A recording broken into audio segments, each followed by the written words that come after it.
YouTube, it's Erin, and I am the Handbag Housewife, and I'm back again with another video. In today's video, I'm going to talk about whether or not my priorities are straight. And in the process, we may have to decide if my head is screwed on straight, because sometimes I question that. I'm covering this topic in collaboration with my good friend Julie with Agent Bag Reviews, and I will link her channel down below in my description box, so make sure you go check out her take right after you watch my video. But before I get to the topic at hand, I wanted to discuss my bag of the day. Well, it's not going to be too much of a discussion. Mainly just I want to do a little show and tell.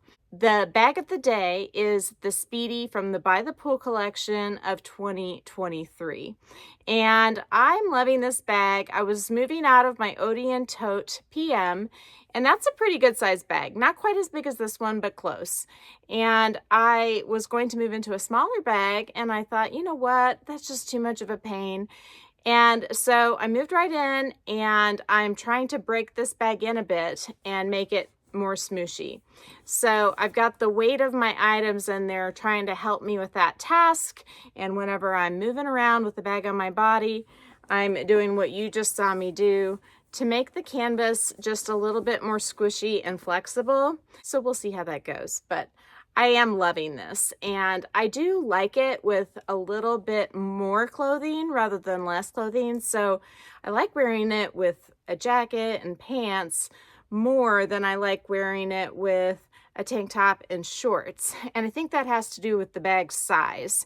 And so I may be pulling this out with winter whites, and so we'll just have to see. I don't know. That's just me thinking out loud. I've got it paired with my beautiful guitar strap from my multi-pochette accessoire, and I just love this combo. It is so comfortable to carry this way. When I got back from my Mediterranean vacation in June, I did a video talking about the impact that that trip had on me. And I did a whole series of videos about that vacation, and I will link the playlist for that down in the description box.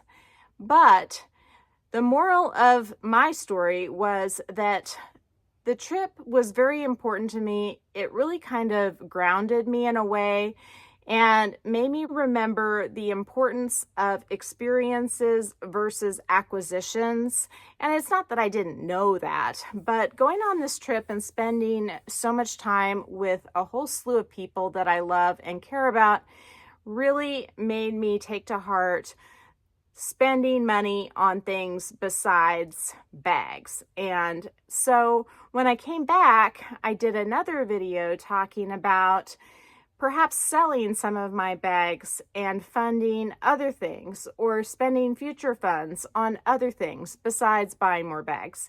Because how many bags does a girl really need? I think at the time I had maybe 74. I don't know. I haven't counted recently. I have sold a fair amount of bags, but I've also bought a fair amount of bags as well. The start of this year began a lower buy year for me. And what that means is I have been trying to, when I sell a bag, if I buy something to replace it, I want the money generated from the sale to cover 2/3 of whatever that new thing is. And I've been relatively successful with that. Not 100% by any means, but I've had some success with this set of rules I created for myself. Well, when I came back from Europe, I thought, you know, I would like to downsize a little bit and use that money to fund an experience or experiences instead of replacing the thing I sold with another bag. And so I was changing things up even a little more, so where if I sold a bag, that maybe I could use that money towards an experience or towards something in a different category besides handbags. Because handbags, you can only carry one at a time. And I guess you could say that about a lot of things. You can only wear one, well, you can wear multiple necklaces at a time. I don't like to do that. You can only wear one jacket at a time, or only one shirt at a time. You could argue, well, no, you could actually wear multiples, but is it really that comfortable? No, it's not. That's neither here nor there. The point of my video today, though, is to talk about some of the things that I have used money towards that I might not have before. The first you may know about based on a video I did when I sold my Louis Vuitton Pochette Métis. I sold that bag and I used the money from the sale of it as well as another bag, and I can't remember what that bag was now. But I sold a couple bags and I used the money to buy tickets to see Taylor Swift in October, and the tickets were not cheap. We were going to watch from a suite, and we're only doing that because the tickets on StubHub for just regular seats were almost the same price as the tickets in the suite. So we're gonna do it in style. I'm going with all the women on my husband's side of the family, at least in the immediate family. And we're going to watch her in New Orleans and stay there at a nice hotel down on the French Quarter. So that's how I spent a pretty significant chunk of change that I got from selling a Louis Vuitton bag and a half. And that is the first thing I wanted to talk about. Now, I haven't been as good about buying experiences with the money I've generated from selling 5 or 6 more Louis Vuitton handbags. I had the best intentions, but then my eyes were wandering and I saw a lot of things that I wanted to get. I have picked up a fair amount of jewelry with funds from selling handbags, and that was one of the things, that was one of the categories that I thought would be a good alternative to buying, because jewelry does not take up as much space in my closet and I really enjoy jewelry. And so I did pick up a few pieces from Idyl jewelry after I did a collaboration with Idyl, and I picked up some earrings from another company, InfinityJewelera USA in Michigan. I picked up a beautiful bear pendant from Dan Shelley Jewelers in Jackson Hole, Wyoming. And so that's to name a few. And so the upcoming Taylor Swift trip and concert in New Orleans and jewelry are the top 2 things that I've spent money on that I have gotten after selling handbags. The next thing that I have spent some cash on is on souvenirs on our trip to Colorado. And I bought a fair amount of things. If you haven't seen the video I did about our Colorado vacation, I will link it down below. I'm not including the Colorado vacation as an experience I spent handbag money on because we paid for that trip out of a joint account, not out of my fun money account, which I have to spend on things like handbags and jewelry. What I am counting are the memories in terms of souvenirs that I picked up in Colorado, as well as a fair amount of clothing. And I've lost some weight and a lot of my clothes don't fit that well anymore. So clothing was a pretty good investment for me to make with the money from the sale of handbags. Now I need to clean my closet out because a lot of these clothes haven't got the memo yet that they don't fit anymore. The next thing I've spent some cash on, and this is not a handbag, but it is handbag related, are handbag straps. I actually have 4 straps on the way, and I don't consider this to be breaking my rules because it allows me to use what I have here in a different way that will make me enjoy what I have even more. And so I do feel like for that reason that buying straps should be an exception and allowed under these new rules. Now, all that said, I have spent more money than I wanted to when I got back from my trip to the Mediterranean on handbags. I've sold 7. I think I've purchased 5 maybe, and I don't even know for sure. Not right off the top of my head. I would be willing to sell a handful more if the opportunity arose. For instance, I sent the pictures of my twist bag to Fashion File, and if they offer me anything close to reasonable, even if it means I take $1,000 hit on what I paid for this bag, I'm probably going to sell it to them because I'm not using it. I don't think I'll use it. It just doesn't work for me. So I'm taking positive steps towards liquidating this bag, and that will help pay for some of the expenses that I've incurred from more strap collecting. I'm not going to pull out all the bags I talked about in the video recently about bags that I might sell, the Baker's Dozen. I'll link that video down below if you're interested, but I did show 3 pink bags in that video, and I don't want to sell all three of them. I don't even want to sell two of them. But if there was somebody interested in one of them, I would probably sell one of those pink bags. And I might sell any one of them. In fact, I probably would, just so where I had two pink bags in that color family instead of three.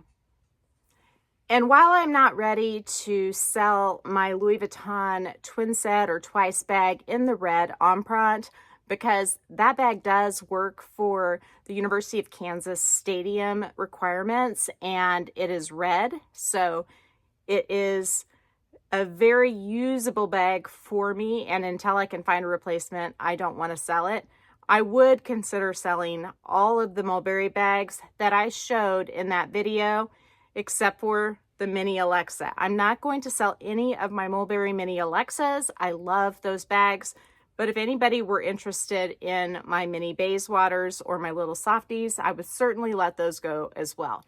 So the question in my thumbnail was, are my priorities straight? And I would say that they are, but I'm still a little crazy for handbags and pretty things. And that doesn't mean that I don't know what's important in life. I know family is important. I know making memories is important, but we can all have our special things that give us a little bit of joy on the side. And that's what I consider this handbag collection to be for me. Can I do better? I would say the answer is yes. There's always room for improvement. I mean, I guess if I hadn't bought a thing and I had sold everything and I put all that money in the bank or bought a trip for my family with it, then maybe I couldn't do any better than that. But that would be pretty radical for me. If I ever am able to completely abstain from handbag collecting and start to amass some extra funds in my bank account, I think one of the things I might do would be to buy some new furniture for our basement. It's really hard for us to spend very much money on our basement because we just don't spend all that much time down there.